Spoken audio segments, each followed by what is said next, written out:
சப்பியாக இருக்க நம்ம பிரின்சஸ் குளிக்க போகும்போது கால் வலிக்கு கீழே விழுறா. அப்படி விழும்போது அவள் கால் பட்டு ஒரு கல் உடையுது. அந்த கல்ல இருந்து ஒரு ஜீனி வெளியே வந்து உங்களுக்கு என்ன வர வேணும்னு கேட்குது. பிரின்சஸ் கீழே விழுந்த கோவத்தில் கடல் அடியில் ஒரு பாட்டில் அடைஞ்சுக்கோன்னு சொல்லிடுறாங்க.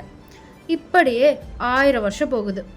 ஒரு நாள் பெரியவர் ஒருத்தர் ஃபிஷ்ஷை கட் பண்ணும்போது அந்த ஃபிஷ்ஷோட வயிற்றுலேருந்து அந்த பாட்டில் கீழே விழுகுது. பெரியவரும் அந்த பாட்டில் அழகாக இருக்குன்னு அவர் கல்யாணம் பண்ணிக்க போகிற பொண்ணுக்கு கிஃப்டாக கொடுக்குறாரு.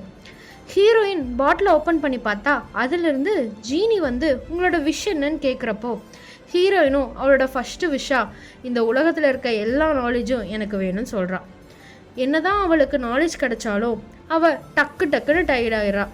அதனால ஹீரோயின் அவளோட செகண்ட் விஷா நான் தூங்கினாலும் என் பிரெயின் ஆக்டிவாக இருக்கணும்னு கேட்குறா. அதையும் ஜீனி நிறைவேற்றுது. இப்படியே அவங்க 2 பேரோட டேஸ் ரொம்ப ஜாலியாக போகுது. அப்போது ஜீனி கிட்ட நெக்ஸ்ட் விஷை கேட்கலான்னு நினைக்கும்போது ஜீனி சொல்லுது, நீ உன்னோட 3rd விஷை கேட்டால் நான் மறைஞ்சு போயிடுவேன்னு. இதனால் கோபமான ஹீரோயின் நீ என் லைஃப்பில் வந்ததையே மறந்தால் நல்லா இருக்குன்னு சொல்கிறான். அதை விஷா நினச்சிட்டு ஜீனியும் அவளோட மெமரிஸ் எல்லாமே எரேஸ் பண்ணிவிட்டு மறைஞ்சு போயிடுது. உங்கள் லைஃப்பில் இந்த மாதிரி ஜீனி வந்தால் நீங்கள் என்ன கேட்பீங்கன்னு கமெண்ட்ஸில் சொல்லுங்கள். நெக்ஸ்ட் ஸ்டோரியில் பார்க்கலாம். பாய்.